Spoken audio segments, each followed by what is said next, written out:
네, 잠시 후 행복한 아침에서는 역사 속에 오늘은 어떤 의미를 갖는 날인지 오늘의 역사 준비되어 있고요. 그리고 맛있는 요리 쉽게 알려드리는 이보은의 사계식탁도 이어집니다. 저희는 잠시 후에 돌아올게요.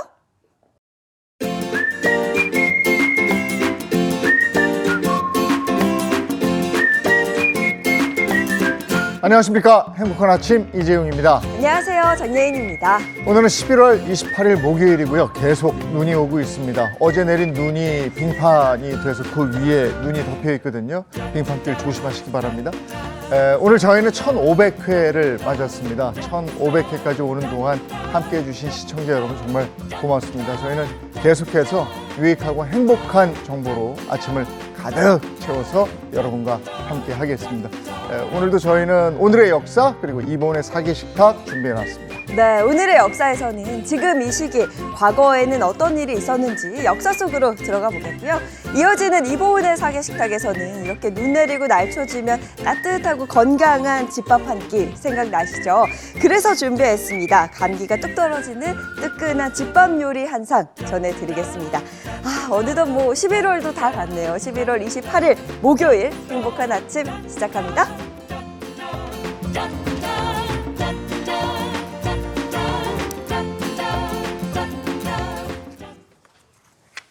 네, 화제 이슈를 발빠르게 전해드리는 모닝 브리핑부터 시작하겠습니다. 장혜미 변호사와 함께합니다. 어서 오세요. 네, 안녕하세요. 안녕하세요. 네, 첫 번째 이슈부터 전해주시죠. 네, 첫 번째 이슈입니다. 하늘에 마치 구멍이 뚫린 듯 내린 폭설 때문에 전국에서 크고 작은 사고가 잇따랐다는 소식입니다. 네, 정말 11월의 풍경이 맞나 싶을 정도로 눈이 참 많이 내렸고요.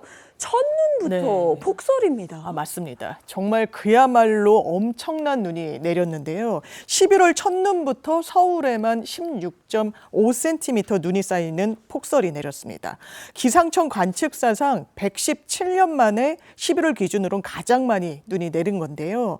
일단 최근 기온과 주변 해수면 온도가 높았던 상태에서 북쪽에서 강한 한기 동반한 찬 공기가 남하하면서 대기가 불안정해져서 눈구름이 더 강하게 발달해 이런 폭설로 이어진 것으로 보입니다. 특히 구름이 바다 위를 지나면서 습기가 많고 무거운 이른바 습설이 만들어졌기 때문에 피해가 더 커졌다는 분석입니다. 습기를 머금은 눈, 그래서 습설 이렇게 얘기하는데 더 조심하셔야 될 것 같고요.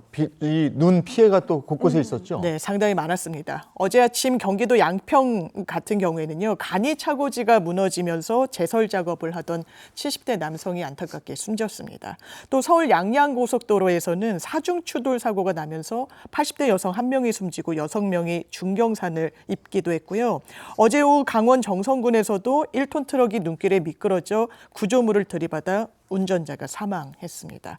어제 오후 5시 50분쯤엔 강원도 원주시 만종 사거리에서 신평 사거리로 가는 국도에서 무려 53중 추돌 사고가 발생해 7명이 다쳤고요. 또 어제 저녁 7시 25분쯤에는 평택시의 한 골프 연습장에서 야외 철제 그물이 무너져 내렸습니다. 때문에 제설 작업 중이던 30대 남성이 매몰돼서 심정지 상태로 병원에 옮겨지기도 했는데 항공기 연착 피해도 잇따랐습니다. 인천공항 같은 경우 자정을 기점으로 항공기 출발이 지연되거나 도착 뒤에도 입국을 하지 못하는 사례가 무려 수백 건에 달했습니다. 네, 이렇게 많은 피해가 있었습니다. 지금도 계속 눈이 내리고 있어서 더 단단히 정비를 좀 해야 되겠습니다. 다음 이슈 전해주시죠. 네, 두 번째 이슈입니다. 회사 돈을 마치 주머니 쌈짓돈처럼 꺼내 쓰고 또 자녀 회사의 일감을 몰아주는 방식으로 재산을 증식해온 악덕 기업들이 과세관청에 많이 적발됐다는 소식 가져왔습니다. 네, 회사 돈을 서슴없이 사적으로 이용을 했다는 건데 어떤 사례가 있는 건지 좀 전해주시죠. 네, 국세청에 따르면요, 한 플랫폼 운영업체 같은 경우에는요, 대리운전 기사들한테 지급해야 될 대금을 수시로 늦게 지급을 했다라고 합니다. 하지만 사주 일가는 법인 명의로 슈퍼카를 여러 대를 구입해서 몰고 다녔다고 하고요. 심지어는 수억 원에 달하는 피부관리비도 법인카드로 결제를 했습니다. 또 회사 연수원을 짓는 것처럼 위장을 해서 회사 돈으로 본인 땅 위에 개인 별장을 지었습니다. 그러면서 본인 개인 땅 위에 지어졌다는 이유로 회사로부터 본인이 운영하는 법인으로부터는 토지 사용료 명목으로 상당히 많은 돈, 수억 원을 받아서 호화 생활을 즐겼던 것으로 밝혀졌는데요. 이렇게 회사 자산을 마치 내 것처럼 사용해온 기업 14곳이 적발이 됐는데 이렇게 사적으로 유용한 혐의가 있는 돈의 규모만도 1,384억 원에 달하는 것으로 보입니다. 또 돈이 되는 알짜 일감을 자녀 회사에 몰아준 기업이 또 있었다고요? 맞습니다. 편법 증여를 한 걸로 보시면 되는데요. 한 서비스 업체 같은 경우에는 사주 자녀가 대주주인 누적 적자 상태의 법인에 아주 알짜 거래처 여러 개를 띄워준 겁니다. 이런 방식으로 법인은 1년 만에 매출액이 수십 배로 늘어났고요. 사주 자녀들 같은 경우에는 수십억 원의 이익을 받습니다. 하지만 증여세는 한 푼도 내지 않았는데 이번 조사 대상 사주 자녀들이 증여받은 종잣돈은 평균 66억 원이었는데요. 5년 만에 이 돈이 평균 1,046억 원으로 뛰어오릅니다. 최대 6,020억 원의 이득을 본 이 경우도 있었는데요. 현행 상속증여세법에 따르면 부모 소유 기업이 자녀 대주주인 기업에 일감을 몰아줘서 이득을 보게 되면 세금을 내야 합니다. 그런데 국세청은 이 사람들 같은 경우에 세금을 내지 않은 세금 포탈 혐의가 있다고 보고 검찰 고발 조치하겠다고 밝힌 상황입니다. 기업, 사업하는 사람들은 자기들만 배불리는 게 아니고 사회적인 책임이라는 게 있는데 이 사람들은 전혀 그런 걸 모르는 사람들이네요. 네. 좀 엄벌해야 되는데 방법이 있나 모르겠네요. 자, 다음 이슈 전해주시죠. 네, 세 번째 이슈입니다. 천안에서 쇠막대기로 길고양이를 학대해서 그런 혐의로 붙잡힌 한 남성이 알고 보니 유명한 디저트 카페를 운영해온 유명 셰프로 알려져서 충격을 주고 있습니다. 네, 사람들에게 알려진 유명 셰프가 길고양이를 아주 잔혹하게 학대했습니다. 믿기지 않고 좀 충격적인데요. 이 학대 당시 상황부터 좀 짚어볼까요? 네, 이 A씨, 셰프 A씨 같은 경우에는요, 학대를 당한 고양이들, 이 한 마트에서 직원들이 돌보던 고양이들인데 상당히 학대를 세게 했습니다. 지난달 4일 이 셰프 A씨는 마트 주차장에서 길고양이에게 먹이를 주는 척 접근을 하면서 포획을 시도했는데요. 잘 잡히지가 않으니까 쇠막대기로 고양이를 내리치는 등의 학대 행위를 했습니다. 또 다리 골절 때문에 제대로 걷지 못하고 고통스러워하는 고양이를 태연히 쳐다보는 모습도 이게 CCTV에 담겼는데요. 또 이후에는 거꾸로 발을 잡고 고양이를 훔쳐가기까지 했습니다. 저 잔혹한 영상 저희가 여러 번 봤는데 저 장본인이 그 유명 셰프란 말이에요. 맞습니다. 저 SNS를 통해서도 소통 활발히 하고 그랬던 사람이라고. 그렇습니다. 이 셰프 같은 경우에는 서울 강남 그리고 천안 등에서 디저트 카페를 운영하면서 언론에 나오기도 했고요. SNS 등을 통해서도 사람들과 굉장히 활발한 소통을 해왔습니다. SNS 활동 활발히 해왔지만 논란이 불거지자 이후에는 이 비공개로 전환을 해놓은 상태인데요. 경찰 조사에서 이 A씨 집 근처에 고양이들이 쓰레기 봉투를 하도 자꾸 잡아 뜯어서 다른 곳으로 옮길 목적으로 그랬다. 그리고 훔쳐갔다고 한 그 고양이는 내가 서울로 올라가는 길에 휴게소에 풀어줬다. 이렇게 진술을 했습니다. 일단 검찰로 사건이 넘어갔는데요. 대전지검 같은 경우에는 보완 수사를 경찰에 지시해 놓은 상황입니다. 저건 영상이 있잖아요. 네. 그거 누가 봐도 저건 학대인데. 아이고 끔찍해요. 다음 이슈 전해주시죠. 네, 네 번째 이슈입니다. 한 자영업자가 온라인 커뮤니티에 20대 아르바이트생에 대한 굉장히 강한 좀 반감을 드러내면서 누리꾼 사이에 이 글을 두고 갑론을박이 벌어지고 있습니다. 보통 아르바이트를 하는 주 연령대가 20대거든요. 근데 이 자영업자가 20대 아르바이트생들에 대한 반감을 드러냈다. 이게 맞습니다. 어떻게 된 일일까요? 예, 이 자영업자가 올린 글을 보면요. 아니, 일을 못하면 기본적인 예의라도 있으면 괜찮을 텐데 요즘 20대 아르바이트생들 그런 것도 없다. 일하다가 한 소리 들으면 그 자리에서 해결할 생각 같은 건 하지 않고 오히려 그 아르바이트생의 부모에게 전화가 온다. 이렇게 황당하다는 반응 보였고요. 책임감은 바라지 않고 본인 일만 제대로 하면 되는데 일을 가르쳐주면 0.5밖에 못한다. 이렇게 답답함을 토로하기도 했습니다. 근데 이 얘기에 공감하는 분들도 있었어요. 근데 또 한편으로는 너무 극단적으로 이렇게 생각하는 거 아니냐 이런 얘기, 이런 의견도 맞습니다. 있었고요. 의견이 분분한데요. 이 자영업자가 올린 글을 또 보면 회사에서도 20대들을 잘 채용하지 않으려고 하는 이유가 있다. 그리고 다른 고용주들에게 나도 2000년대생, 특히 20대 초반은 절대 쓰지 말라. 이렇게 권유하고 싶다. 이 세대는 오히려 도태되게 하는 게 모두를 위해 좋은 거 아니냐. 뭐 이렇게까지 굉장히 강한 주장을 했습니다. 네. 이 누리꾼들은 일단 본인의 책임을 다하고 권리를 찾아야 하는데 조금 불만이 생기면 권리부터 찾는 사람들이 있는 것도 맞다. 이렇게 공감을 표한 의견도 있긴 했는데요. 이거 너무 세대 갈라치기가 심한 거 아니냐. 돈은 적게 주고 일은 많이 시키려고 하니까 이런 일이 나오는 건 사장님만 모른다. 이런 반응도 잇따랐습니다. 네, 양쪽 의견이 또 있어요. 네. 자, 오늘 모닝 브리핑 여기까지 하겠습니다. 장윤미 변호사와 함께했습니다. 고맙습니다. 고맙습니다.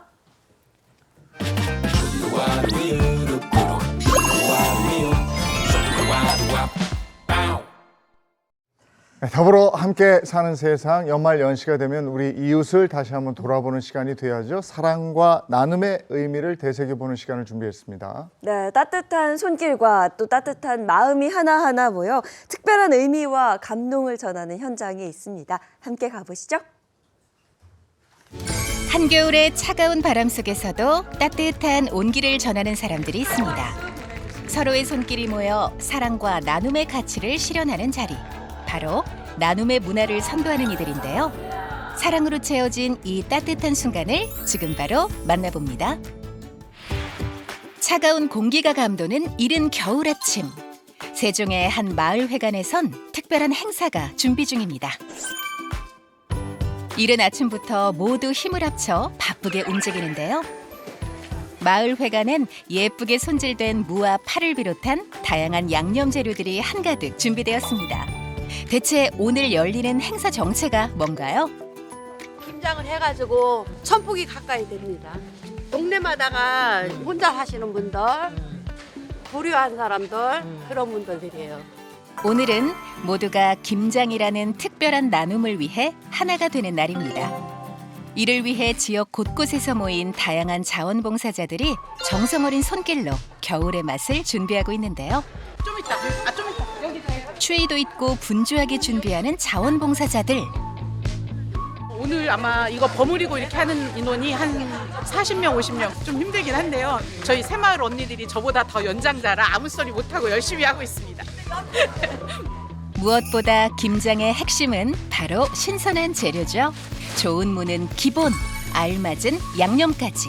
모든 것이 오늘의 나눔을 위해 꼼꼼히 준비됐습니다. 김장을 준비하는 손길 하나하나에는 어려운 이웃을 위한 진심이 담겨 있는데요. 이거 만들어준 거를 아유 기계에서 만들어준 김치가 맛있더라 좋더라 그러면 좋잖아 기분이 재밌다고요. 나무를 위해서 봉사한다는 거. 하여튼 맛있게만 잡수면 감사한 거죠, 저는. 맛있게 잡수고 건강하십니다. 본격적인 김장 작업이 시작되었습니다. 배추 한 포기 한 포기를 정성스럽게 버무리는 손길에서 겨울을 이겨낼 따뜻한 마음이 느껴집니다. 서로에게 도움을 주면 나도 그 도움의 대상자가 될 수도 있고 도움을 받기도 하고 주기도 하는 그런 게 나눔이라고 생각을 합니다. 특히 이 마을 부녀회 어머님들은 평소에도 손맛 좋기로 소문난 분들이라는데요. 오늘 김치 너무 기대되네요. 맛이 어때요? 사랑과 정성이 듬뿍 들어가가지고 너무 맛있습니다. 아유, 회장님 너무 고마워요. 나눔의 현장에서 전해지는 따뜻한 마음, 사랑과 정성의 맛이 묻어나는데요. 이때 반가운 손님들이 마을 회관에 찾아왔습니다. 바로 인근 초등학교 친구들인데요. 함께 김치를 만드는 이 순간 아이들은 그저 따라하면서도 특별한 추억을 쌓아갑니다. 이제 곧 겨울이니까 김치 먹고 잘 행복하시라고. 서로를 돕는 작은 행동 하나하나가 큰 나눔으로 이어지고 있습니다. 그 따뜻한 손길을 거쳐 하나둘 완성된 먹음직스러운 김치들. 정성스레 포장 작업까지 끝나고 이제 어려운 이웃들에게 전달될 준비를 마쳤습니다. 김치는 지역 내 소외계층에게 전달될 예정인데요. 비록 한 통의 김치일지라도 그 안에는 담그는 사람들의 마음과 나누고자 하는 따뜻한 정성이 가득 담겨 있습니다. 나와서 자발적으로 이렇게 봉사하면서 이 봉사한다는 게 그렇게 따뜻한 마음인 것 같아요. 그래서 이제 받는 분들도 행복하고 이렇게 봉사해서 드리는 분들도 행복하고 너무나 이렇게 연말일시 다가오고 날씨는 추워지는데 사랑의 온도가 진짜 올라간다고 할까요? 너무 뜻깊은 행사입니다. 한편 올 한 해 나눠본 나눔의 의미를 공유하고 기부의 의의를 돌아보는 뜻깊은 행사가 서울의 한 행사장에서 열렸습니다. 이곳엔 특별한 기기도 마련되었는데요.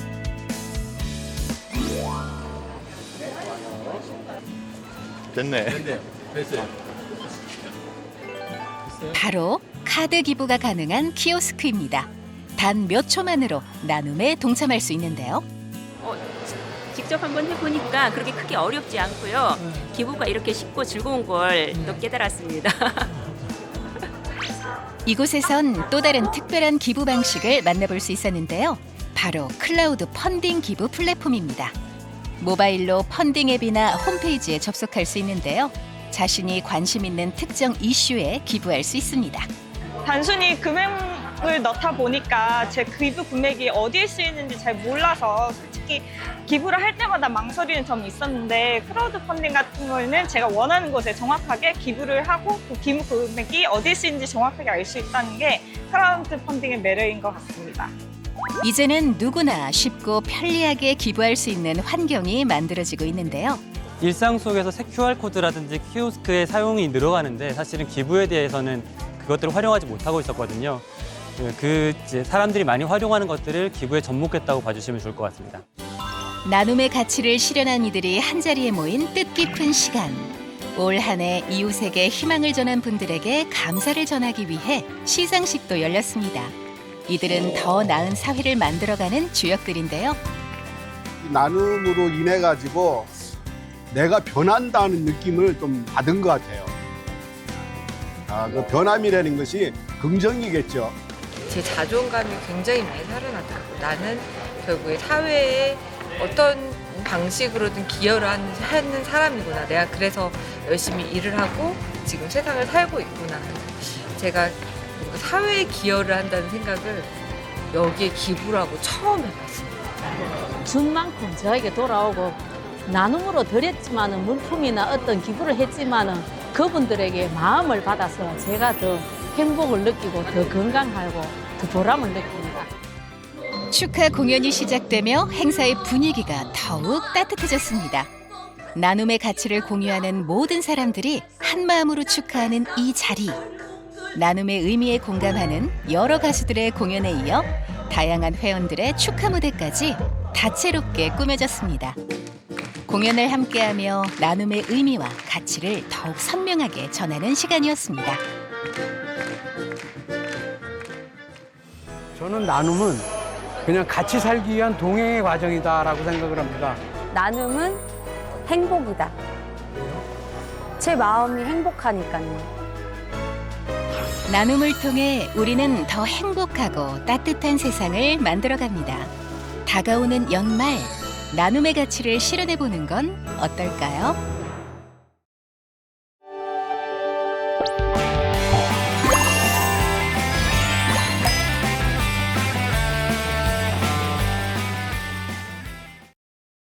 행복한 아침 함께하고 계신 지금 시각이 7시 49분을 향해 가고 있습니다. 역사 속에 오늘은 어떤 의미가 있는지 오늘의 역사 시작하겠습니다. 개그맨 정철규 씨 함께합니다. 어서 오세요. 네, 내리는 눈처럼 사뿐히 다가가겠습니다. 개그맨 정철규입니다. 반갑습니다. 주옥 같아. 무슨 말이죠? 네. 네, 우리와 함께 해주실 역사학자 이익주 교수님 반갑습니다. 네, 안녕하세요. 오늘도 역사 이야기를 재밌게 함께할 역사학자 이익주입니다. 네, 오늘은 먼저 언제로 갑니까? 먼저 오늘 2024년 11월 28일은 저희 행복한 아침이 1500회를 맞는 역사적인 날입니다. 이야! 오늘이 있기까지 행복한 아침을 사랑해 주신 시청자 여러분께 감사드립니다. 이것도 오늘의 역사군요. 그러네요. 오늘의 역사네. 알겠습니다. 자, 과거로 돌아갑니다. 언제로 갑니까? 1902년 11월 27일로 갑니다. 어떤 얘기 해주시겠습니까? 네, 1902년 11월 27일은 국내 최초의 근대식 종합병원이 기공된 날입니다. 이전까지 조선에 서양식 진료소가 몇 개가 있었지만 시설, 인원, 장비 등에서 모두 빈약했는데요.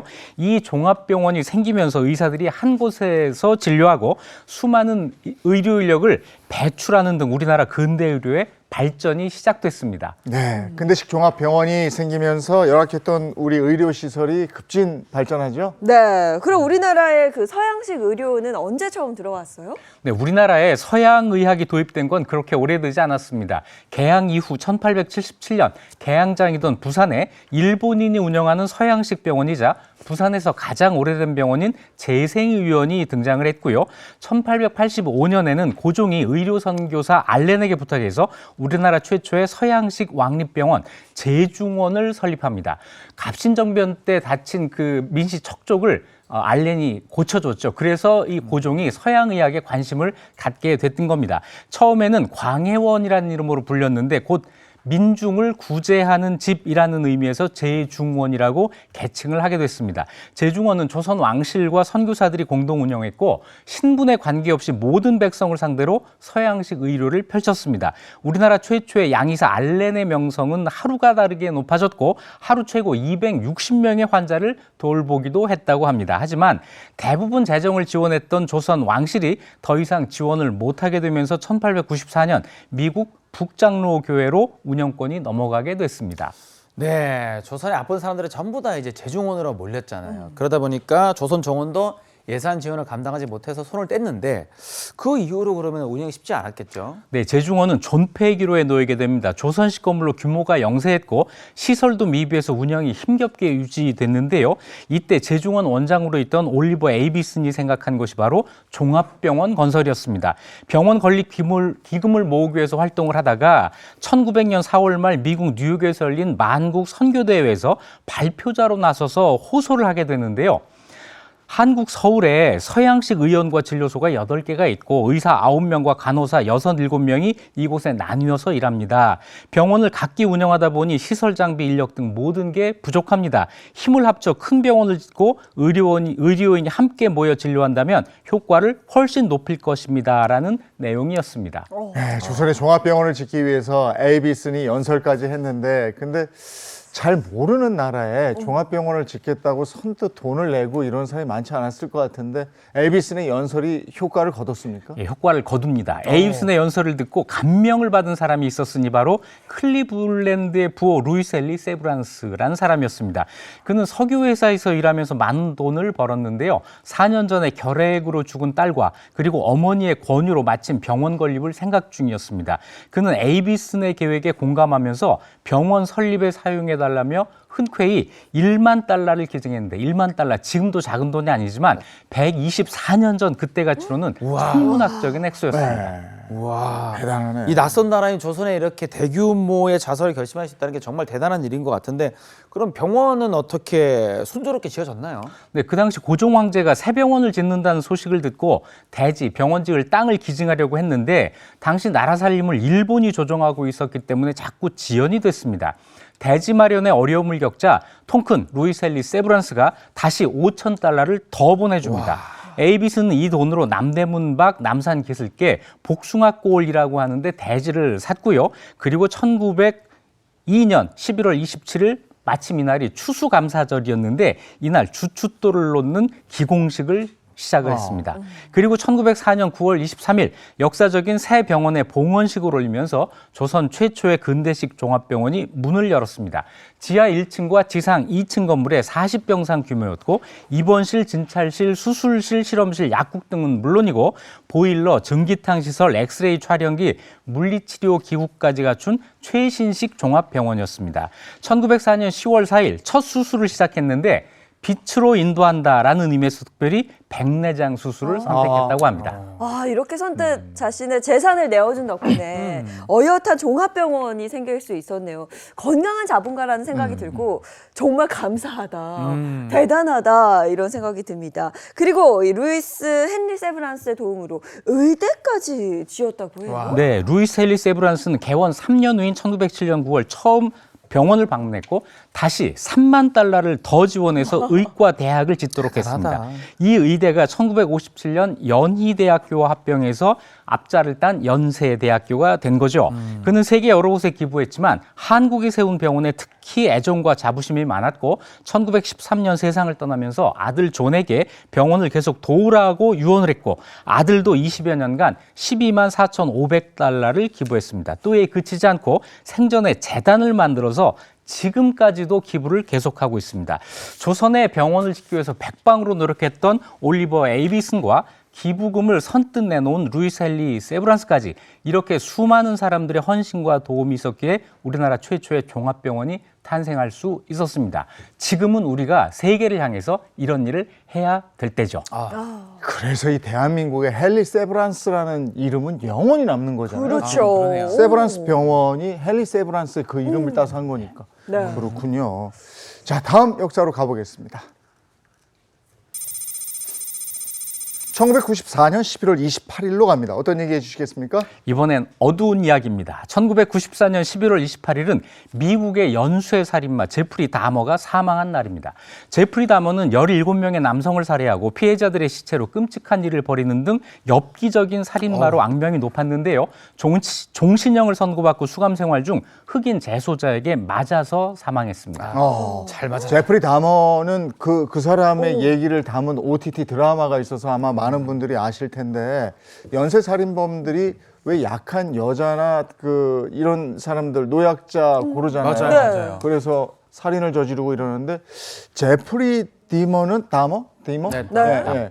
이 사람은 건장한 남자들을 17명을 죽였어요. 네. 정말 악명 높은 범죄자인데 이 제프리 다머의 어린 시절은 어땠을까요? 네, 제프리 다머는 1960년 미국 위스콘신주의 미러키시에서 태어났는데요.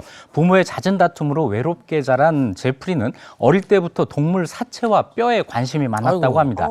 집 근처 길가에서 로드킬을 당한 동물들의 사체를 수집하는 게 취미였고 죽은 동물을 해부하고 뼈를 모았다고 합니다. 사춘기에 들어서는 자신이 동성애자라는 사실을 깨달았고 10대 시절부터 학교에 술을 숨겨와서 교실에서 마시는 등 그때부터 이미 알코올 중독에 빠져 있었습니다. 그러니까 이게 연쇄살인범들이 보면은 동물을 시작을 하던데, 무섭네. 그러면은 첫 살인은 언제 시작하게 됐습니까? 네, 고등학교를 졸업할 무렵 부모의 이혼으로 집안은 파탄에 이르렀고 혼자 살게 된 제프리는 길가에서 히치하이킹을 하던 18세 청년 스티브 힉스를 집으로 유인해서 함께 맥주를 마신 뒤 토막살해했습니다. 그는 시체를 유기하기 위해 운전을 하고 가다가 음주 단속에 걸려 이 살인이 발각될 뻔했지만 천연스럽게 쓰레기라고 둘러대고 경찰은 별 의심 없이 제프리를 보내줬습니다. 그는 이후 잘개부순 뼈를 집들에 뿌리는 등 천연덕스럽게 증거를 인멸했어요. 피해자 힉스의 부모는 실종 신고와 함께 포상금을 걸고 사설 탐정까지 고용했지만 결국 제프리를 잡지 못했습니다.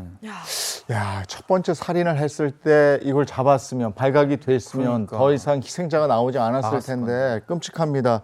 이후에 첫 번째 살인 이후에 제프리의 삶은 어떻게 됐습니까? 제프리는 대학에 입학하기도 했지만 알코올 중독으로 중퇴했고 6개월간 군 생활을 했지만 역시 음주 습관을 못 고치고 불명예 퇴역을 했습니다. 이후 할머니 집에서 함께 살았는데 할머니는 손자를 교화시키기 위해서 노력을 했다고 합니다. 하지만 제프리는 1987년 다시 본격적인 범죄를 저지르기 시작하는데요. 동성애자였던 그는 바에서 만난 남자들을 끌어들여 수면제를 먹이고 목을 졸라 살해했는데 시체를 온갖 엽기적인 방법으로 훼손하고 심지어는 시신 일부를 먹기도 했습니다. 피해자들은 젊고 건강한 흑인 남성이 대부분이었습니다. 죄 없는 사람들을 끌어들여서 이렇게 잔인한 범행을 저지르다 정말 악마 그 자체입니다. 근데 정말 안타까운 건 이 살인이 더 진행되기 전에 제프리를 잡을 수 있는 기회가 있었다던데요? 네, 1991년 5월에 제프리가 라오스 출신의 14살 소년 신사손폰에게 사진 모델이 돼주면 돈을 주겠다고 하면서 자기 집으로 데려갔습니다. 제프리가 잠시 외출한 사이에 소년이 알몸으로 가까스로 도망쳐서 경찰에 도움을 요청했는데요. 제프리가 따라와서 이 소년이 자기 애인이라고 거짓말을 했고 경찰이 그 말을 그냥 믿고 가버립니다. 경찰이 떠난 후 소년은 제프리에게 잔혹하게 살해당했습니다. 그러니까 이때라도 경찰의 소년의 말을 들었으면 더 이상의 살인은 막을 수 있었는데 결국 또 지금 그렇게 돼가지고 참. 그럼 어떻게 뒤에는 제프리 다머는 어떻게 좀 체포가 되나요? 그로부터 5개월 뒤에 1991년 7월 20일 당시 32살이었던 트레이시 에드워즈라고 하는 사람이 제프리 집에서 수면제를 탄 음료를 마셨는데요.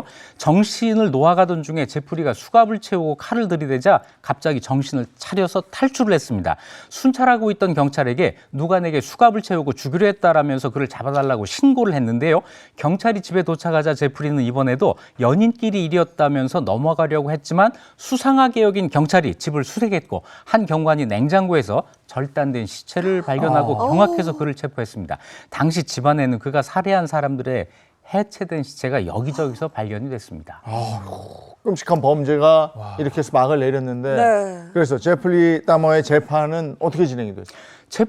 체포된 후에 제프리 다머는 17명을 살해하고 입에 담을 수 없는 행태를 저지른 것에 대해서 159페이지에 걸친 자백서에서 모두 밝혔습니다. 스스로 악마라고 생각하기도 했다는데요. 결국 그에겐 징역 937년이 선고됐고 수감 중이던 1994년 11월 28일 흑인 수감자 크리스토퍼 스카버에게 맞아서 사망했습니다. 최악의 연쇄 살인범 제프리 다머와 같은 악마 같은 행각은 피해자와 유족들에게 씻을 수 없는 상처를 남겼습니다. 아유, 끔찍합니다. 다음 역사로 가보겠습니다. 1994년 11월 29일로 갑니다. 어떤 얘기 해주시겠습니까? 어린 시절에 갖고 있던 물건 아직도 갖고 계세요? 소장하고 계시는 거 많죠? 어린 시절에 이런 소장한 물건을 타임캡슐에 묻어보신 이런 경험 혹시 있으세요? 어렸을 때 학교 다닐 때 뭐 해봤던 것 같은데 지금은 뭐 어디 있는지 모르겠어요. 저는 중학교 2학년 때 네. 우리 그 송영기 담임 선생님 계셨는데 우리 꿈을 적어가지고 이렇게 항아리에 넣고 아유. 우리가 1년 뒤에 한번 만나서 이걸 열어보자 해가지고 그런 추억이 있긴 해요. 10년 뒤 아니고 1년 뒤. 1년 뒤였어요. 너무 왜냐면 이른 거 10년 아니에요? 뒤면은 우리가 그래도 너무 시간이 많으니까. 네네네. 네, 한 10년 뒤에 열어보면 더 재밌었을 텐데요. 우리 수도 서울도 그런 적이 있습니다. 1994년 11월 29일은 서울 천년 타임캡슐이 매설된 날입니다.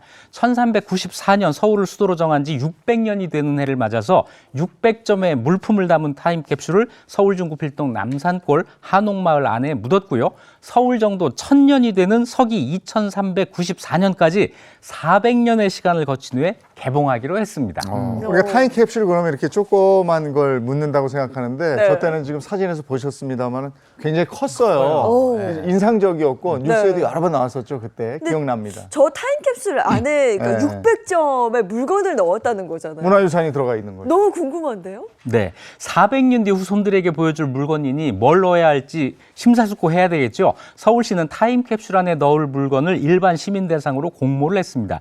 그렇게 정해진 물건들은 실물이 30%, 축소 모형 및 설계도가 5%, 마이크로필름 25%, 영상기록 40%의 비율로 선정이 됐는데요. 자, 한번 어떤 물건이 들어갔나 보실까요?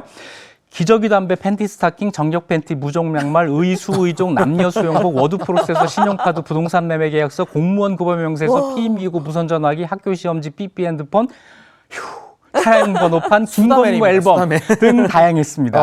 김건모 앨범도 1994년도 시판 승용차, 잠실운동장, 컴퓨터 등은 축소 모형으로 매장이 됐습니다. 또 오렌지족의 탈선 현장, 김치 담그는 법 등이 영상 기록 형태로 남겨졌습니다. 이야, 이게 재밌네요. 그 당시에 김건모 핑계가 아마 대박이 났을 때 그래가지고 이 앨범이 맞아. 들어간 것 같은데 94년이니까. 그러니까요.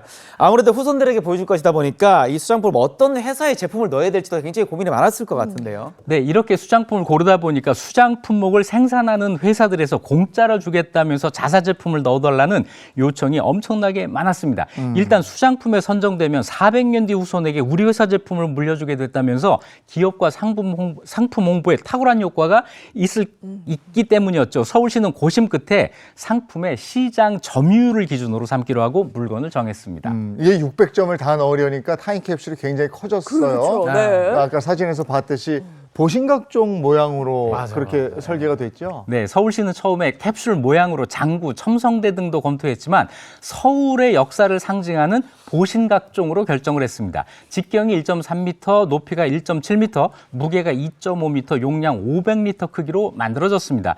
개봉 때까지 보존하기 위해서 5중 구조로 만들었는데요. 부식과 충격에 견딜 수 있는 특수 소재였고 세균 번식이나 화학 반응으로 내용물의 원형이 파괴될 가능성에 대비해서 캡슐 내부 내부를 진공 처리한 뒤 아르곤 가스를 주입했습니다. 네, 의미 있는 행사인 만큼 이 타임캡슐을 매설할 당시에 정말 많은 분들이 또 현재 모였다면서요. 네, 1994년 11월 29일 서울시 중구필동 남산골공원에서 서울 천년 타임캡슐 매설식이 거행됩니다. 대통령 내외를 비롯해서 각계 인사와 서울 시민 1000여 명이 모였고요. 셋, 둘, 하나 카운트다운이 끝나고 100마리의 비둘기가 하늘로 오르고 대형 에드벨린이 창공으로 올라가고 타임캡슐은 매장 지점인 지하 15m 땅속에 5분 만에 도착하는데 이 지하 15m 땅속이 온도 변화 등이 가장 적은 안전층이었기 때문입니다. 그 위로 두께 70cm, 지름 7.5m의 화강암 판석이 덮으면서 매설식이 종료됐습니다. 우리가 살아있는 동안 이 타임캡슐 안을 들여다볼 수는 없어요. 400년 그러니까요. 후에 이게 개봉이 되는 거니까. 근데 타임캡슐을 묻은 곳은 우리가 가서 확인할 수 있는 거잖아요. 네, 지금도 남산골 한옥마을에 가시면 서울천년 타임캡슐 광장에 가보실 수 있고요. 나선형 미로를 따라 광장으로 들어가면 원형광장에 서울천년 타임캡슐 매설한 지점이 표시가 되어 있습니다. 타임캡슐 상단을 자세히 들여다보면 서울 600이라는 글자가 새겨져 있고 12칸으로 나뉜 칸마다 세계 각국 대도시 시장들의 경축 메시지가 새겨져 있습니다. 설사 지진이나 혹시 비행기 폭격 등 외부 충격이 가해져도 캡슐 속의 내장물은 끄떡없다고 합니다. 서울의 역사가 1000년을 맞는 서기 2394년에 개봉될 서울 천년 타임캡슐이 자 2394년에도 서울이 그대로 남아있을까요? 네, 이 타임캡슐을 개봉하는 날 서울이 더욱 발전하고 아름다운 모습으로 보존되어 있기를 함께 바랍니다. 궁금하다. 2394년에는 어떻게 돼 있을까? 네. 다시 원시로 돌아가 있지 않을까? 다시 거꾸로.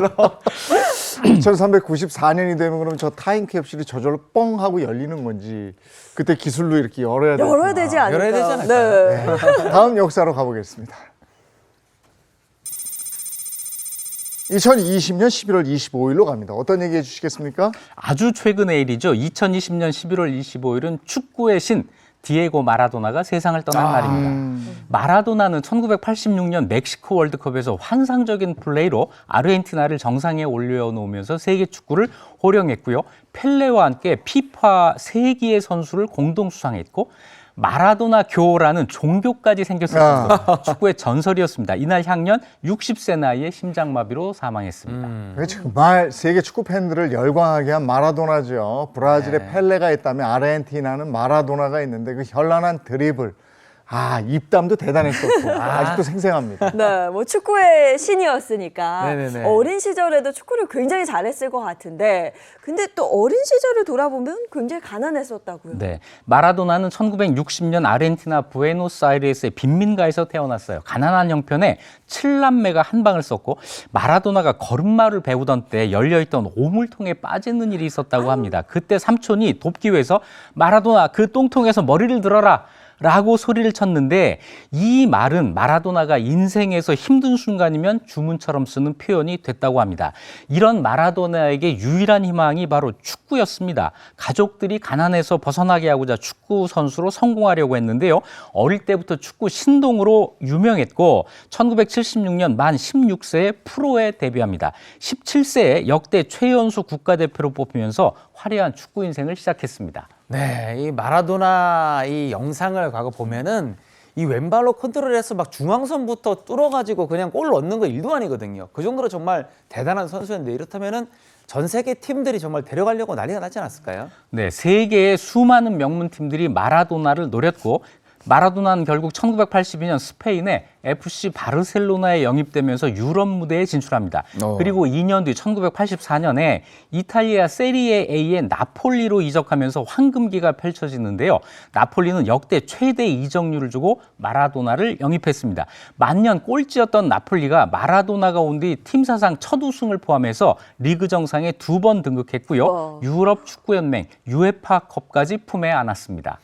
마라도나 하면 1986년에 멕시코 월드컵을 빼놓을 수 없는데 이때 이제 마라도나가 아르헨티나의 국민 영웅이 되고 정말 대단한 활약을 보이면서 아르헨티나가 이때 우승했잖아요. 네, 1986년 월드컵은 마라도나에 의한 마라도나를 위한 축제라고 해도 과언이 아닌데요. 무려 5골을 터뜨리면서 아르헨티나를 우승으로 이끌었고 최우수 선수 골든볼까지 수상합니다.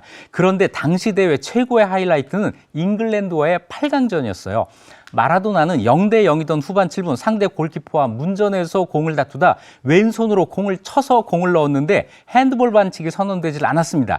경기 후에 마라도나가 내 머리와 신의 손이 함께 만든 골이라는 유명한 말을 남겼습니다. 명언이죠. 네. 당시 마라도나는 이 골을 넣고 4분 뒤에 수비수 6명과 골키퍼까지 제치고 득점하면서 팀의 2대1 승리를 이끌었습니다. 그 대회에서 한국이 마라도나를 만났어요. 조별리그에서 마라도나의 아르헨티나를 만나서 3대1로 패한 안타까운 일도 있었습니다. 네, 뭐 이렇게 세계 무대에서 아르헨티나를 빛내줬으니 당시 이제 아르헨티나에서 마라도나의 인기 거의 뭐 신급이 아니었을까 싶은데요. 네, 정말 신을 만듭니다. 아르헨티나에 산 열성 팬이 마라도나를 숭배하는 마라도나 교라는 종교를 창시했는데요. 마라도나는 전 세계 60개국에 신도가 무려 20만 명이 있어요. 대단하다. 그들은 각자 집에 재단을 마련하고 정기적으로 교회에 모여서 예배를 올리는데 마라도나의 자서전 나의 디에고가 성경이 되고 그의 응원가가 찬송가가 됩니다. 마라도나 교만의 크리스마스는 그 생일인 10월 30일이고 마라도나가 신의 손 사건을 일으킨 6월 20일이 그 종교의 오순절입니다. 이게 마라도나라는 선수가 얼마나 대단한 선수였으니까 이게 또 마라도나는 나의 종교다라고 할 정도로 광적인 팬들이 많은 것 같은데 축구 선수로서는 정말 화려했지만 건강 관리를 좀 많이 못했죠. 네, 마라도나에게는 악동이라는 수식어가 아주 붙어 있었어요. 나폴리 황금기를 이끌던 1991년 코카인 흡입 사실이 적발된 이래 줄곧 마약 문제에 시달렸고요. 1994년 미국 월드컵에서는 금지 약물 양성 반응이 나와서 조별리그 도중에 귀국해야 됐고 자기 별장까지 따라와서 취재하던 기자에게 공기총을 쏴서 집행유예 판결을 받기도 했습니다. 2008년 아르헨티나 국가대표팀 감독에 선임됐지만 2010년 남아공 월드컵에서 8강에 그쳤고 여러 클럽을 지도했지만 지도자로서는 주목받지 못했습니다.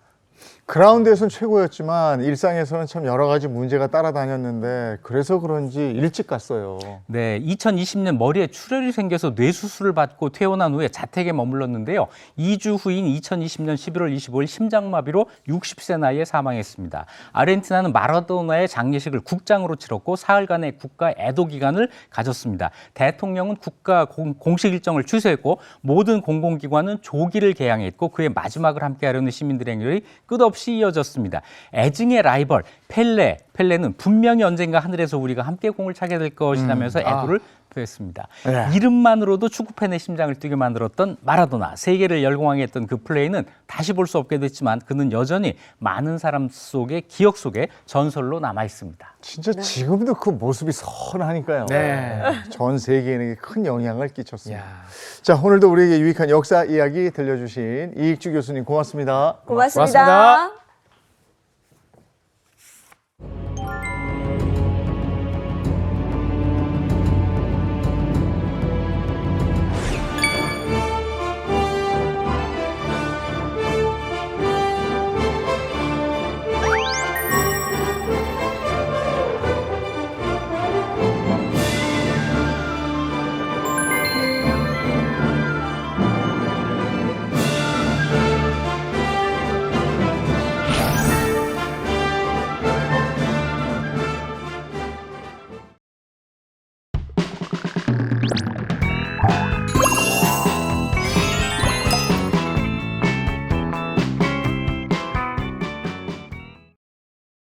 네, 이번에 사계식탁 시간입니다. 이번 선생님 어서 오세요. 안녕하세요. 안녕하세요. 오늘 어떻게 오셨어요? 오늘 차 타고 오긴 왔는데요. 엉금엉금 기어왔어요. 그렇죠. 미끄러지는 식에서 왔습니다. 눈이 어마어마하게 왔습니다. 그래서 날씨도 굉장히 추워서요. 오늘 같은 날 감기 걸리시는 분 많으실 것 같아요. 그래서 준비를 했습니다. 이럴 때는요. 뜨끈뜨끈하게 한 그릇 탁 드시면 감기도 탁 물리치고 이 바람찬 오늘 잘 이길 수 있을 것 같거든요. 그래서 오늘은요 뜨끈한 집밥 요리 한 상을 준비를 했는데요. 첫 번째 요리는요 황태채 곰탕입니다. 오, 이걸 어쩌나. 우리 보통 이제 황태채 국 끓이면 아주 뽀얀 국물이 버글버글버글 끓고 있으면 거기다 새우젓 한 숟가락 딱 넣고 간 맞추면 너무 맛있잖아요. 아, 그럼요. 따끈따끈해서 온몸을 후끈후끈하게 달아주는 이 황태채 곱탕 어떻게 뽀얗게 만드는지 어떻게 간단하게 만드는지 제가 오늘 알려드릴 거고요. 두 번째는요. 지금 무가 한창 맛있을 때입니다. 그리고 냉동실 문 딱 열면 보통 한 명란 한두 쪽은 갖고 계시잖아요. 네. 그래서 제가 오늘은요. 이 무 숙채에다가 명란을 조금 섞어서 한번 맞춰봤습니다. 보통은 이렇게 안 해 드시는데 제가 한번 개발을 해봤더니 굉장히 입맛도 돋구어 줄 뿐만 아니라 이 황태채 곰탕과 같이 먹었을 때 뜨끈뜨끈한 요리 한 상이 되더라고요. 오늘 어떤 비결이 있는지 기대 많이 하셔도 좋습니다. 네, 이 뭐 날씨가 눈 내리고 이렇게 막 다니지도 못하고 추울 때는 집밥 먹는 게 최고거든요. 맞아요. 집에서 따끈한 우리 황태채 곰탕에다가 이 밥도둑이지 않습니까? 무숙지 명란볶음까지 딱 먹으면은 그냥 끝나죠. 기대됩니다. 기대됩니다. 네. 자, 이제 황태채를 준비를 할 건데요. 보통 이제 황태채, 황태포 다릅니다. 황태포는 이렇게 발려서 말려놓은 거고, 황태채는 이렇게 찢어놓은 거잖아요. 근데 황태채 찢을 때 보통 가위로 이렇게 한 4cm에서 5cm 정도를 이렇게 해놔야 나중에 이게 익었을 때 숟가락 안에 딱 들어가서 드시기가 좋거든요. 그래서 딱 이렇게 준비를 해놓으시는데, 근데 황태채가 구수한데 비린 맛이 조금 올라와요. 그렇죠? 그럴 경우에는 어떻게 하냐면요. 이렇게 물을 하나 준비를 해주세요. 물을 하나 준비를 해놓고 여기에다가 황태채를 살짝 넣어요. 그리고 요거 청주예요. 청주를 이렇게 해서 요거 그냥 슬쩍 한 번만 건져주세요. 왜냐하면은 요게 물기를 꽉 짜는 게 아니라 좀 이따가 들기름에 볶을 거거든요. 그래야 이제 뽀얀 국물이 나니까 슬쩍 한 번만 이렇게 비린 맛이 가시도록만 이렇게 해주세요. 자, 이렇게 준비를 해주시고요. 이렇게 하면 비린 맛이 사라지는군요. 그렇죠. 가뿐하다 그냥. 네. 한번 딱 하고. 그리고 또 하나는 이 황태채를 맛있게 시원하게 먹는 방법 안에는요 2가지가 있어요. 대파가 넣을 수도 있고 아니면 무를 넣을 수도 있고 아니면 요새 맛있는 요 알배추를 넣을 수도 있거든요. 저는 오늘 3가지를 한번 다 넣어보려고 해요. 얼마나 뽀얗겠어요. 그래서 요거는 그냥 이렇게 뚝뚝 잘라서 손으로 그냥 뚝뚝 잘라서 준비를 하세요. 왜냐하면 칼로 썰면 이게 또 맛이 없더라고요. 그래서 이렇게만 준비를 해주시면 될 것 같아요. 희한해. 저래야 국물이 더 저렇게 달콤하게 잘 나오더라고요. 왜냐하면 이래야지만 이 섬유질이 이렇게 끊겨서 이렇게 해서 해야지만 국물이 아주 맛있게 우러나거든요. 자, 그래서 그렇게 해서 이렇게 준비를 해놓으시고요. 그다음에는 이제 대파가 있는데 대파를 제가 하얀 부분하고 연녹색 부분만 준비를 했어요. 왜냐하면 진한 녹색의 잎부분은 점액질이 있기 때문에 자칫 국을 오래 끓이게 되면 나중에 약간 쓴맛이 올라올 수 있거든요. 기껏 단맛 넣으려고 넣는데 쓴맛 나오면 안 되잖아요. 그 부분은 떼어서 나중에 국물 내시거나 아니면 국물을 만들거나 아니면 향신채가 필요할 때 그때 쓰시면 돼요. 이것도 이렇게 또박 썰어주세요. 썰어서 그냥 넣으면은 익히기가 조금 오래 걸리겠죠. 그래서 반 갈라서 이렇게 준비를 하세요. 이 대파가요. 반 갈라서 오래 끓이잖아요. 아주 진한 국물이 많이 올라오면서 단맛이 많이 납니다. 그래서 이것도 좋고요. 그다음에 우리가 보통 이제 해장하실 때 물론 황태가 해장도 좋지만 대파도 해장이 잘 되는 음식 중에 하나예요. 그다음에 이제 무를 준비를 했는데 요새 무가 엄청 달아졌어요. 제가 지난번에 동치미 한 단 만들었잖아요. 동치미 무 익힐 때 약간 매운맛이 올라왔었거든요. 이젠 그 매운맛이 없더라고요. 그 정도로 무가 맛있어졌는데 제가 국 끓일 때 특히나 맛있는 부위가 있다고 그랬죠. 우리가 이렇게 돼 있잖아요. 여기 땅 밑에 있고 이렇게 무청이 이렇게 달려 있잖아요. 햇빛을 받는 요 연녹색 부분이 가장 답니다. 그렇기 때문에 요걸 쓰시는 게 가장 맛있어요. 요것도 이렇게 큼직큼직하게 썰어서 준비를 해주세요. 오래 끓일 거기 때문에 너무 잘게 썰면은 나중에 없어지겠죠. 네. 그러니까 조금 두껍게 썰어 주시는 게 좋아요. 이렇게 해서 이렇게. 잘 익은 그 무 먹는 것도 정말 맛있는데. 그렇죠. 근데 이제 이 무가 너무 굵거나 하면은 속안이 다 안 익을 거고요. 너무 얇으면 무가 풀어지겠죠. 그러니까 꼭 무도 이렇게 납작납작하게 잘 해서 썰어 주시는 게 좋습니다. 아, 근데 진짜 맛있을 것 같아요. 네. 아까 그 영상 봤는데, 이거 어떻게 참죠? 오늘은 아마 더 맛있을 거예요. 눈까지 아니, 왜냐면 날씨도 오늘 너무 딱이에요. 맞아요. 이 날씨가요 음식의 맛을 비례해요. 네. 왜냐하면 오늘 같은 날에는 이렇게 뜨끈뜨끈한 게 들어가줘야 몸이 좀 이렇게 풀리는 느낌이 네. 들잖아요. 그래서 이제 이렇게 우리가 황태도 준비를 했고, 그다음에 대파도 준비를 했고, 그다음에 알배추도 준비했고, 무까지 준비가 됐어요. 자, 그랬으면 이제 끓이는 방법만 남았는데 어떻게 끓이느냐? 제가 아까 청주에다가 살짝 버무려서 건져놨던 거 있었죠? 네. 요 황태를 여기다가 넣으세요. 아, 들기름에 한번 볶는다고 하신 네. 게 지금이군요. 제가 아주 뽀얗게 볶아낼 거예요. 근데 뽀얗게 볶아낼 때 들기름을 조금 밑바닥부터 넣지 말고 황태채에다가 뿌려야지 타지 않고 네. 잘 이게 볶아지니까요. 이렇게 해서 볶아주세요. 아주 달달달 많이 볶으셔야 됩니다. 향도 진짜 좋을 것 같아요. 들기름이랑 황태의 만남. 아주 좋죠. 많이 볶아주세요. 그냥 국물 잘 나와요. 아유, 빛깔 곱다. 와, 조금만 먹어도 맛있을 어. 텐데. 요거요 엄청 맛있어요. 그쵸? 그러게요. 고소하고. 예. 예전에는 엄마가 옆에서 볶으면 이런 거 하나 얻어 먹었었는데. 그죠? 예. 자, 이렇게 해서 볶아주세요. 맛있겠다. 자, 볶으면 볶을수록 어떻게 되냐면 저 황태채가 막 오그라듭니다. 네. 네네. 오그라들면서 안에서 국물을 많이 뽑아내거든요. 그러면 저희가 나중에 이 채소와 이 배추까지 다 넣고 이제 볶으면 되는데 조금 덜 나왔어요. 그러니까 조금 더 볶아주세요. 네. 아, 채소를 넣고 함께 볶아요? 물을 네. 넣기 전에? 네. 오. 채소에서도 볶으면 볶을수록 단맛이 많이 나거든요. 우리가 왜 예전에 베트남 쌀국수 같은 거 먹을 때 대파 구워서 넣잖아요. 네. 훨씬 더 단맛도 나고 향이 짙죠. 그렇기 때문에 그렇게 먹거든요. 마찬가지로 이것도 한번 이렇게 볶아서 해주면 훨씬 더 진한 맛이 많이 우러납니다. 미역국도 왜 미역 볶아가지고. 볶아서 그죠? 네. 참기름에 볶아 넣죠. 고기랑 같이. 네.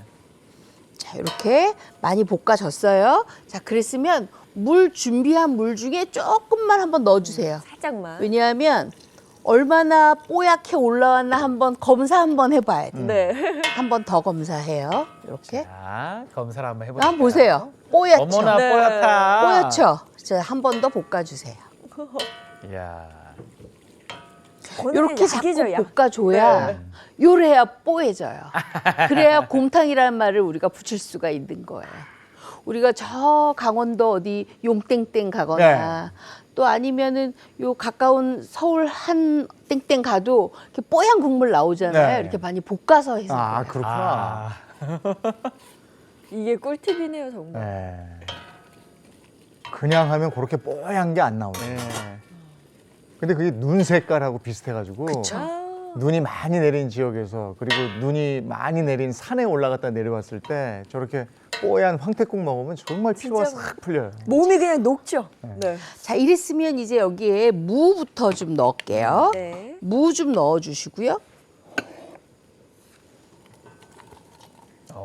지금 맛있는 거 다 그다음에 들어가요. 이 시원하게 이제 무까지 들어가니까. 배추도 넣어주세요. 배추 들어가서 달큰하게. 왜 사실은 이 배추가 그 용땡땡에는 잘 안 들어가요. 왜냐하면 그냥 무만 넣으시는데 제 생각에는 거기 용땡땡에도 고랭지 배추들이 많거든요. 네. 요거 넣으면 훨씬 더 맛있을 텐데. 예. 그래서 요것도 같이 이렇게 넣어주세요.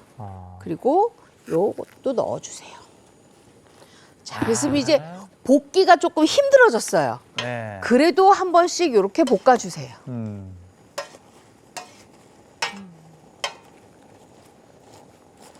저 배추가 들어가면 훨씬 시원할 텐데. 그쵸. 많이 시원합니다. 자, 이렇게 됐으면 이제 여기에다가 나머지 물을 다 집어넣어요. 나머지 물을 다 집어넣어요. 3리터 제가 준비를 했거든요. 네. 근데 3리터가 조금 모자랄 수 있어서 조금 더 준비를 했어요. 그래서 3리터 될 때까지만 끓이시면 됩니다. 여기 지금 6리터 냄비라 요 정도. 자, 근데 여기에 비법이 하나 있어요. 비법. 네. 그냥 들기름만 볶는 게 아니라 구수한 맛을 내려면 뭘 하나 넣어줘야 돼요. 물론 우리가 나중에 새우젓으로 간도 맞추고 뭐 국간장도 넣고 하지만 요거 딱 들어갑니다. 된장.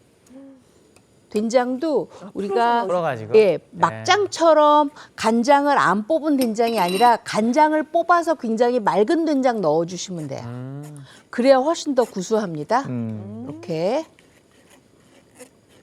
자, 된장까지. 아, 맛있겠다. 야, 하필 저 먹는 날이 또 눈이 오니까 야, 이거 뭐 더 최고죠. 그러니까. 자, 이렇게 해서 이제 끓여주는데 여기서 이제 제가 여러분들한테 알려드리는 비법이 있어요. 우리가 보통 이렇게 끓일 때 센 불에 팔팔팔팔 끓어오르잖아요. 그랬으면 아까 북어는 청주에 한번 비린맛 없앴죠. 네. 들기름으로 달큰하게 완전히 볶았죠. 그러니까 더 이상 비린맛 날 데가 없잖아요. 그러니까 팔팔팔 끓고 있을 때 뚜껑을 덮고 40분을 중약불에서 푹 끓이세요. 푹이 중요합니다. 저 곰탕이네. 네. 그래서 푹 고와야지 이게 맛있어요. 네. 자, 그랬으면 푹 어떻게 고왔는지 알려드릴게요. 선생님 푹 이 느낌이 남들과 다른 그 깊은 느낌이 있네요. 짠! 짠! 와, 어머나! 진짜 뽀해. 뽀얗죠? 예. 자, 이제 다 끝났어요. 다 끝났는데 여기에 한 가지만 들어가면은 활용 점정을 딱 찍습니다. 뭐냐? 새우젓? 제가 요거를 가지고 만들어 드릴게요. 이 뭐지? 요게 뭐냐 하면 이제 달걀인데요. 달걀을 그냥 풀면 맛이 없어요. 맛이 없고 달걀을 이렇게 해서 다 깨트려요. 이렇게. 아, 바로 하시는 게 아니고 다른 볼을 준비해서 네, 이렇게 거기다가 다 먼저 깨트려요. 깨요. 네.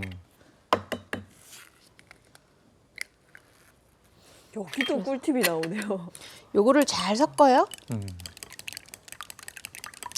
제가 이제 마지막에 줄알을 칠 거예요.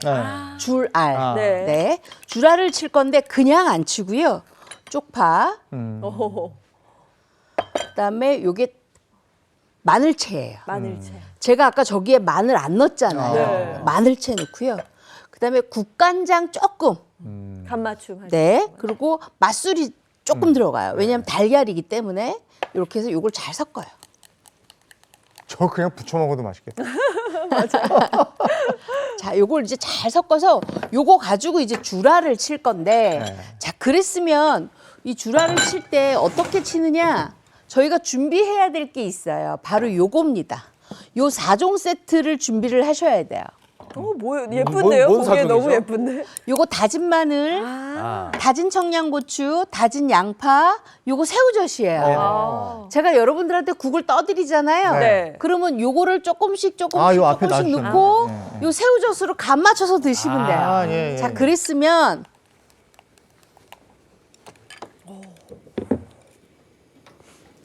자, 이제부터 넣어요. 네. 줄알을 칠 거예요. 줄알.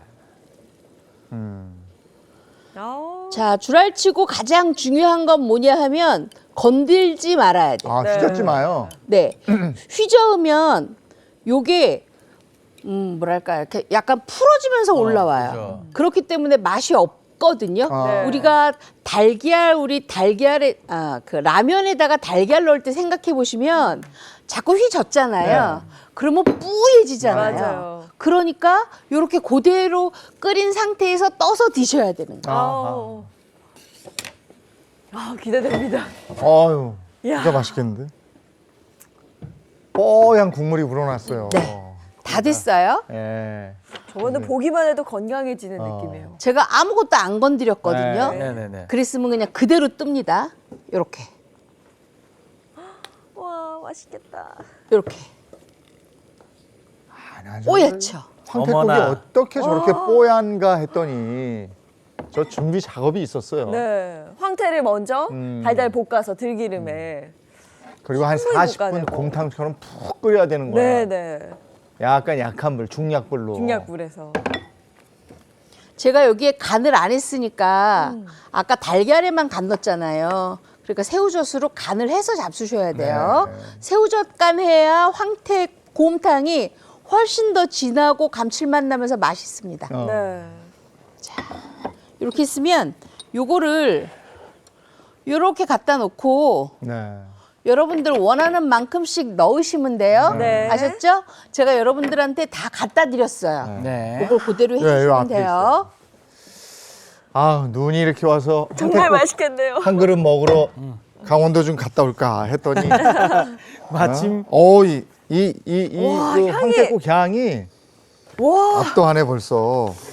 아. 이 앞에 이제 준비된 이거 청양고추죠. 고추랑 뭐 어떻게 한번 마늘, 넣어볼까? 그리고 너무 청양고추 너무 많이 넣으면 저는 조금씩 넣고 이제 간은 이 새우젓으로. 보자. 야, 근데 이거 진짜 곰탕이라고 할 만하네요. 이게 색깔이 뽀얗고. 그래서 싹 해가지고 살짝 얹어서 이렇게. 맛의 마술이야. 와. 이게 그냥 주신 거 그냥 먹었을 때는 이게 아니었는데 약간 이걸 가미하니까 또 기가 막힌 맛이 납니다. 다르죠, 맛이. 네. 뭘 술을 안 먹었는데 속이 풀리는 이 느낌은 뭘까? 응? 와. 야. 아우 새우젓 딱 들어가니까 딱이네요. 희한하네 이거. 확실히 다르죠. 자, 그럼 그거 잡수시고 계실 때 저는 뭘 하냐면은 바로 요걸 해야 돼요. 요게 뭐냐 하면은 바로 무예요. 무를 이렇게 좀 잘라서 단면으로 하면은 요 무가 섬유질이 깨지니까 요거를 반을 갈라서 길이로 무채에다가 긁어내셔야 돼요. 네. 아셨죠? 네. 그래야지만 훨씬 더 요게 좀 잘 돼요. 네. 그랬으면 이렇게 놓고 요거를 이렇게 길게. 네, 길게 이렇게 썰어 주세요. 채를 저렇게 하구나. 길게. 쭉쭉쭉 해서 자, 길게 이렇게 썰었으면 제가 지금 생방송이라 이걸 다 못 해요. 네네. 다 썰었으면 요렇게 지금 됐거든요. 요렇게 썰어 놨어요. 예. 자, 썰어놨으면 요거를요 끓는 물에다가 소금 약간 넣고 데치세요.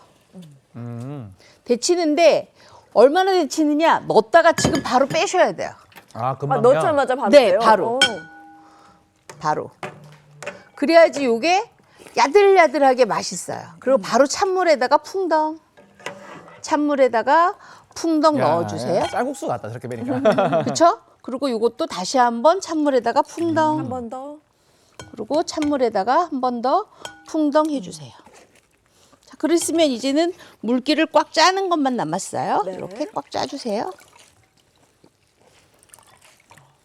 꼭꼭 짜서 준비하는 거죠. 너무 맛있죠? 자, 그래서 이따가 놓고 네. 요거를 미리 제가 이렇게 조금 더 준비를 해놨어요. 네네. 무채를. 자, 그랬으면 여기에다가 이제 뭘 넣느냐 하면 우리가 요게 명란이잖아요. 네. 이 명란을요 그대로 도마에다 올려놓고 다지세요. 곤약 쓰는 게 아니라 다져서 써요? 네, 다져요. 이렇게 먹기 좋은 크기만큼 네. 다지세요. 아이들이 있다 그러면 많이 다지세요. 그러면 알알이 있어서 훨씬 더 좋거든요. 네. 아니면은 나는 그냥 알만 쓰겠어요 하시는 분들은 명란을 껍질을 살짝 벗겨서 그 안에 있는 알만 싹 준비하시면 돼요. 네. 자, 이렇게 다 됐어요. 이제는 그냥 갑니다. 그냥 근데 너무 쉬워요. 쭉쭉 하면 돼요? 네, 쭉쭉 가면 돼요. 고춧가루, 간장, 요 진간장 또는 국간장 다 쓰셔도 괜찮아요. 네. 여기에 참기름하고 들기름하고 같이 넣어요. 그리고 요거를 묻혀요. 요거 얼마나 맛있게요? 명란젓 정말 다 맛있어요. 넣어놓으니까 지금 알알이 네. 다 퍼질 거야 지금. 완전 맛있죠? 네. 완전 맛있는 데다가 여기에다가 뭘 하느냐? 저희가 할 게 있어요. 쪽파, 그다음에 깻가루. 이런 끝이에요. 쉽죠? 벌써 끝났어요? 네, 벌써 다 무에다 끝났어요. 저렇게 하는 거 처음 봤네요. 이거 제가 개발한 거예요. 네. 맛있겠죠? 네. 저는 옛날에 무짠지 해 먹으면 네. 그 짠맛 쫙 빼고 명란에다 이렇게 무쳐 먹었는데 요새 무 이렇게 숙취하니까 훨씬 더 쉽더라고요. 이렇게 잡수시면 돼요. 네, 명란만 먹으면 나중에 짠데 무까지 있으면 계속 이렇게 좀 덜 짜게 딱 먹으면 맛있을 것 같아. 자, 이렇게 다 됐습니다. 이게 진짜 간단하네요. 완전 간단하죠? 아. 야, 기가 막히다 이거. 배달 갑니다. 와. 이게 또 이렇게. 그냥 먹는 것보다 네, 황태채 이렇게 해서 곰탕이랑 잘 어울린다는 거잖아요. 같이 잡수시면 정말 맛있습니다. 정말 뜨거운 이거 요리 한 상이 만들어지죠. 이렇게 만들어지면. 밥을 갖다가 국물에 살짝 뭔지 아시겠죠? 네. 와, 이거 진짜 밥도둑이란 표현이 딱 맞고 어떤 요리든 저는 명란이 들어가면 확 고급스러운 맞아. 맛이 나더라고요. 무하고 너무 잘 어울리는데. 보통 명란 그러면은 달걀찜만 해 드셨잖아요. 요렇게 만들어 잡수시면 훨씬 더 색다르죠. 그쵸? 잘 어울린다 궁합이.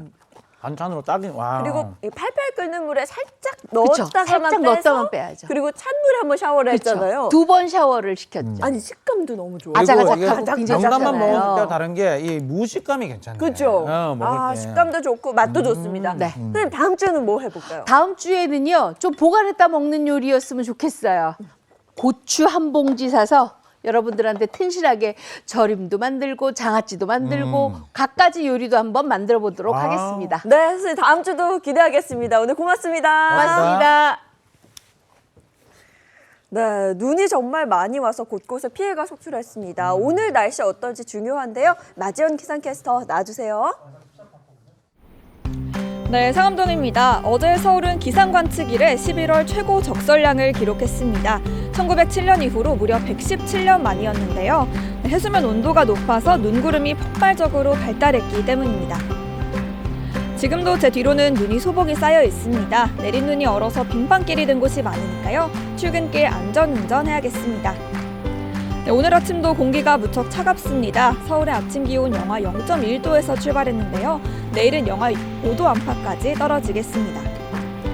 한낮에도 종일 추운 곳이 많겠습니다. 서울의 낮 기온 4도, 청주는 8도가 예상되고요. 바람 때문에 체감 온도는 이보다 낮겠습니다. 네, 밤사이 눈발이 다시 시작돼서 오늘 오전까지 오락가락하겠습니다. 대설특보가 내려진 중부에는 시간당 1에서 3cm의 강한 눈이 올 수 있겠고요. 경기와 강원 등지에도 15cm의 추가 적설이 예보됐습니다. 오늘 곳곳이 소강 상태를 보이다가 내일 또다시 눈이 내립니다. 이번 눈은 습기를 많이 머금고 있는 습설인데요. 보통 눈보다 3배나 무거워서 구조물 붕괴 조심해야겠습니다. 지금까지 날씨였습니다.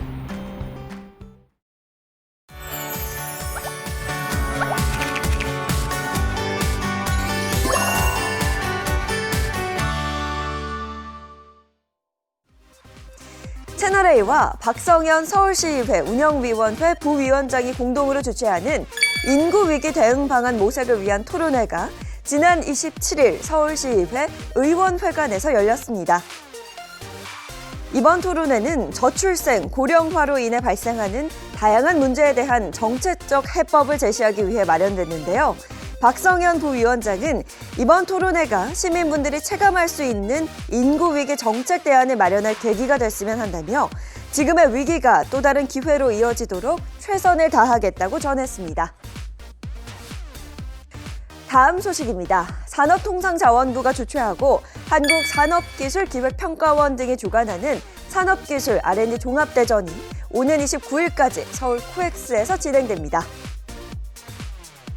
우수한 성과를 창출한 산업기술인을 격려하고 민관 협력 방안을 모색하기 위해 마련된 이번 행사에는 약 83개의 기업이 참여해 혁신적인 산업기술을 소개하는 시간을 가집니다. 올해는 산학연의 전문가들이 소통과 교류를 하는 그런 행사를 많이 늘려서 확실한 산업기술 발전을 위한 도전적이고 혁선적인 플랫폼이 될 수 있는데 역점을 두었습니다. 눈이 습기를 먹으면서 무거워요. 네. 그리고 지금 바닥이 얼어 있어요. 네. 그 위에 눈으로 덮여 있어서 그 걸을 때 조심하셔야 됩니다. 네, 그리고 운전하시는 분들도 지금 길이 꽁꽁 얼어붙어 있어서 사고 나지 않도록 조심하셔야겠습니다. 좋은 하루 보내시고요. 저희는 내일 아침 7시 30분에 돌아올게요. 행복한 아침, 행복한 하루 되십시오. 고맙습니다. 고맙습니다.